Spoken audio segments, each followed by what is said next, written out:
प्रिय दर्शकों, महात्मा बुद्ध की कहानियां भले ही आज ना हो, पर उनके तथ्य मानवीय भावों से जुड़े हुए हैं। इसलिए वह आज भी हमारा मार्गदर्शन करती है।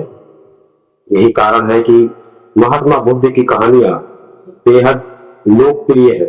इसलिए आज हम आपके लिए महात्मा बुद्ध की एक लोकप्रिय कहानी लेकर आए हैं, जिसका शीर्षक है हमें दुख कौन देता है। यह एक ऐसी कहानी है जो हर किसी के मन को छू जाती है।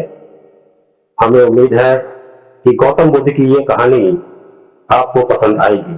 प्रिय दर्शकों, इस कहानी को शुरू करने से पहले मेरा आप सबसे यह निवेदन है कि आप सब मेरे चैनल को सपोर्ट तो अच्छा कर रहे हो, पर मेरे चैनल पर लाइक, सब्सक्राइब और शेयर कम आ रहे हैं। यदि आप मेरे चैनल रियल मोटिवेशन को लाइक, सब्सक्राइब और शेयर करेंगे तो इस तरह की कहानियां दिखाने के लिए मेरा मनोबल बढ़ेगा।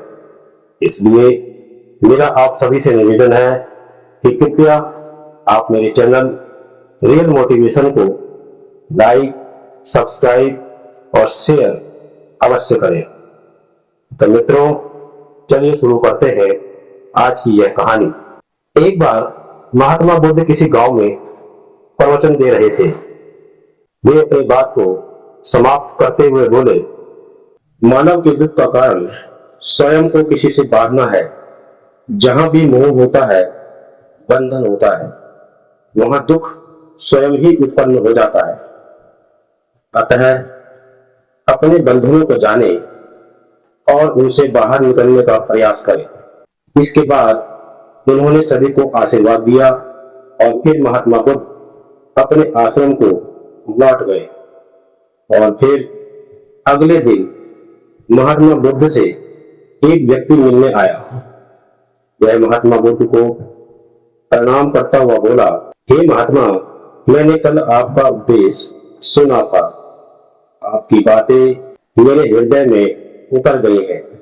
मैंने अपने बंधनों को तोड़ दिया है, सारी मोह माया का त्याग कर दिया है। हे महात्मा, अब मैं आपकी शरण में आना चाहता हूँ। उस व्यक्ति की ऐसी बातें सुनकर महात्मा बुद्ध मुस्कुराए और धीरे से बोले, मुझे विस्तार से बताओ, तुमने कौन कौन से बंधन तोड़े हैं और किसका मोह त्याग दिया है। फिर वह व्यक्ति बोला, मेरे घर पर मेरे बूढ़े माता पिता और पत्नी है। मेरा एक छोटा बच्चा भी है। मेरी पत्नी बहुत बीमार रहती है। उसके कष्ट देखकर मैं अक्सर सोचता रहता था कि वह मर जाए। उसकी वजह से मैं बहुत दुखी रहता हूँ। लेकिन कल जब मैंने आपका उपदेश सुना तो मेरी समझ में आ गया कि मेरे परिवार से मेरा बंधन ही मेरे दुखों का कारण है।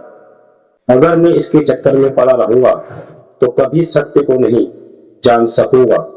इसलिए मैं अपने घर को त्याग कर आपके पास आया हूँ।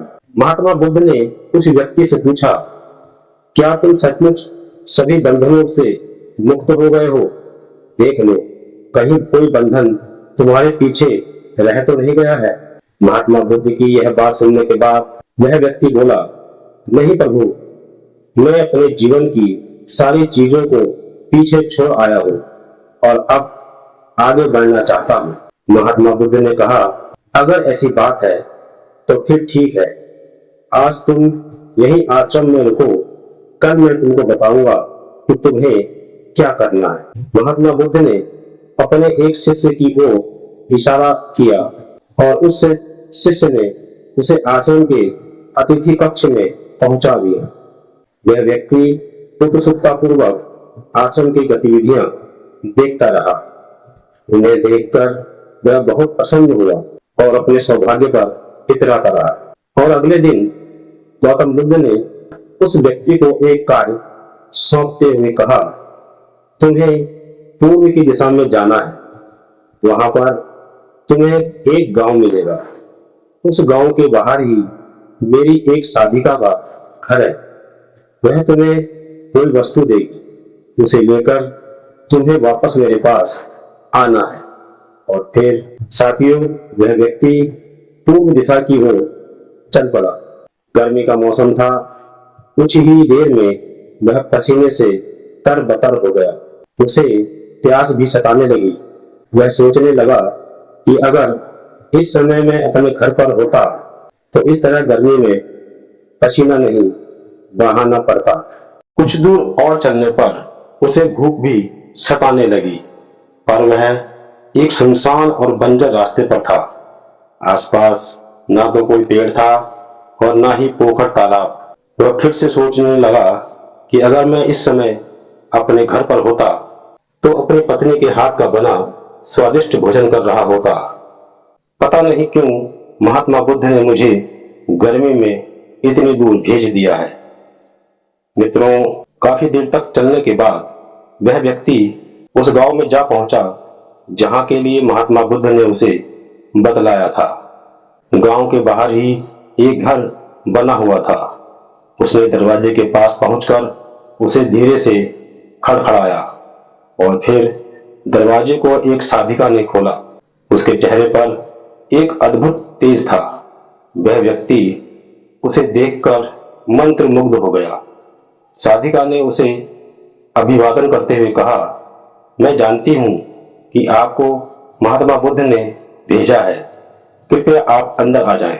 वह व्यक्ति साधिका के घर के अंदर चला गया। साधिका के कहने पर उसने पानी से हाथ मुंह धोया और एक चटाई पर बैठ गया। उस साधिका ने उसके सामने भोजन की थाली रख दी और वह जल्दी जल्दी भोजन करने लगा। अचानक उस व्यक्ति की नजर साधिका के पैरों पर पड़ी। उसके पैर बहुत सुंदर थे। वह उन्हें देखता ही रह गया। तभी साधिका ने उसका ध्यान भंग किया और वह बोली, जिस व्यक्ति को भगवान बुद्ध के चरणों में स्थान मिल जाता है, फिर उसे किसी अन्य के चरणों की आवश्यकता नहीं पड़ती। साधिका की यह बात सुनकर वह व्यक्ति लज्जित हो गया और नजरें नीची करके चुपचाप भोजन करने लगा। भोजन करने के बाद साधिका ने कहा, आप बहुत दूर से आए हैं, थक गए होंगे, यहीं चटाई पर लेट जाएं, मैं पंखा कर देती हूं। वह व्यक्ति बहुत थका हुआ था। वह चटाई पर लेट गया और उसने अपनी आंखें बंद कर ली। साधिका उसे पंखा करने लगी, पर लेटने के बाद भी उस व्यक्ति को चैन नहीं आया। उसने धीरे से अपने पलकों को खोला और चोर नजरों से साधिका को देखने लगा। वह सोचने लगा, यह स्त्री कितनी सुंदर है, इसकी वाणी कितनी मोहक है। अगर यह मेरी पत्नी होती तो मेरा जीवन स्वर्ग बन जाता। मगर वह साधिका इसके मन की बात समझ गई और फिर वह बोली, शरीर में कुछ नहीं रखा है, यह केवल मांस, मज्जा और अस्थियों का जोड़ है। जो व्यक्ति इसके आकर्षण से मुक्त हो जाता है, वही सत्य को प्राप्त कर पाता है। यह सुनकर वह व्यक्ति घबरा गया। वह चटाई से उठ बैठा और बोला, अब मुझे भगवान बुद्ध के पास जाना चाहिए, कृपया आप मुझे वह सामान दें जिसके लिए भगवान बुद्ध ने कहा था। और फिर उस साधिका ने मुस्कुराकर जवाब दिया, भगवान बुद्ध ने आपको जिस कार्य के लिए भेजा था वह पूर्ण हो चुका है। साधिका की यह बात उस व्यक्ति की समझ में नहीं आई। वह दरवाजे की ओर बढ़ चला। दरवाजे के पास जाकर वह एक क्षण के लिए रुका और पलट कर बोला, क्या आप अंतर्यामी हैं? आपने मेरे मन की बातें कैसे समझ ली? वह स्त्री मुस्कुराती हुई बोली, भगवान बुद्ध की कृपा से मैं मोह माया से ऊपर उठ चुकी हूँ, इसलिए भावनाओं से निर्लिप्त हूँ और मैं किसी के चेहरे को देखकर उसके मन में उठने वाले विचारों को समझ लेती हूँ।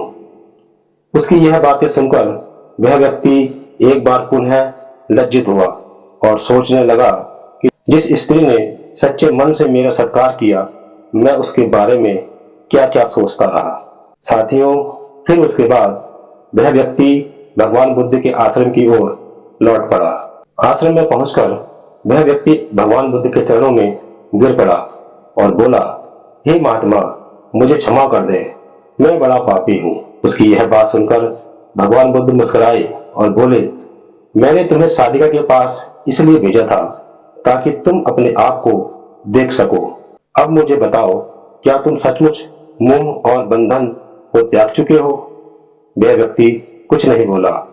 वह नजरें नीचे किए चुपचाप खड़ा रहा और फिर भगवान बुद्ध ने कहा, बाहरी बंधन और मोह को त्यागने से हम बंधन मुक्त नहीं होते। दरअसल बंधन और मोह हमारे भीतर होता है। तुमने परिवार को छोड़ दिया और सोचा कि मैं बंधन मुक्त हो गया हूं, लेकिन जैसे ही तुम्हें अवसर मिला, तुम्हारे भीतर का मोह जाग उठा और इसी वजह से आज तुम अपने आप को पापी समझ रहे हो।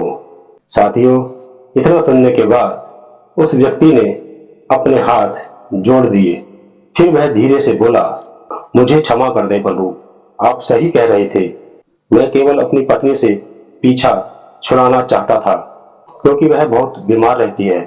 मैं कुछ ज्यादा कमाता भी नहीं हूँ, इसलिए मैं अपने परिवार की जिम्मेदारियों का निर्वहन भी ठीक से नहीं कर पा रहा हूँ। शायद इसलिए मैं अपने परिवार से पीछा छुड़ाना चाहता था, पर अब मैं समझ गया हूँ, मेरा परिवार ही मेरा सत्य है और उसके दायित्वों का निर्वहन ही मेरा असली कर्म है। और फिर साथियों, गौतम बुद्ध आगे कहते हैं, मैं जो कुछ भी कहता हूँ वह अपने अनुभव के आधार पर कहता हूँ। लोग मेरी बातों को सुनते तो हैं, पर वे अपने स्वार्थ के अनुसार ही उसका अर्थ ग्रहण करते हैं। इसलिए मोह, माया, कामना, इच्छा, वासना, क्रोध को लोग बाहर की ओर खोजते हैं, जबकि यह हमारे भीतर ही है। हम दूसरों को देखकर तरह तरह की कामना करने लगते हैं। कामना से इच्छा जन्म लेती है और इच्छा से वासना पैदा होती है और वासना की पूर्ति ना होने पर क्रोध उत्पन्न होता है। यह सब एक दूसरे से जुड़े हुए हैं। क्रोध के लिए हम सदैव दूसरे को जिम्मेदार ठहराते हैं, जबकि क्रोध का स्रोत हमारे भीतर ही है। तुम चाहोगे तो क्रोध आएगा, तुम चाहोगे तो क्रोध नहीं आएगा। इसी तरह बंधन बाहर नहीं होते, हमारे मन में होते हैं। हम मन से ही किसी से बंध जाते हैं और मन के कारण ही हम दुख पाते हैं। लेकिन जो व्यक्ति इन बातों की गहराई तक पहुंच जाता है, वह दुखों से हमेशा हमेशा के लिए मुक्त हो जाता है। तो साथियों, मैं उम्मीद करता हूं आपको यह कहानी पसंद आई होगी। इस तरह की और कहानियों को देखने के लिए कृपया आप हमारे चैनल रियल मोटिवेशन को लाइक, सब्सक्राइब और शेयर अवश्य करें। धन्यवाद।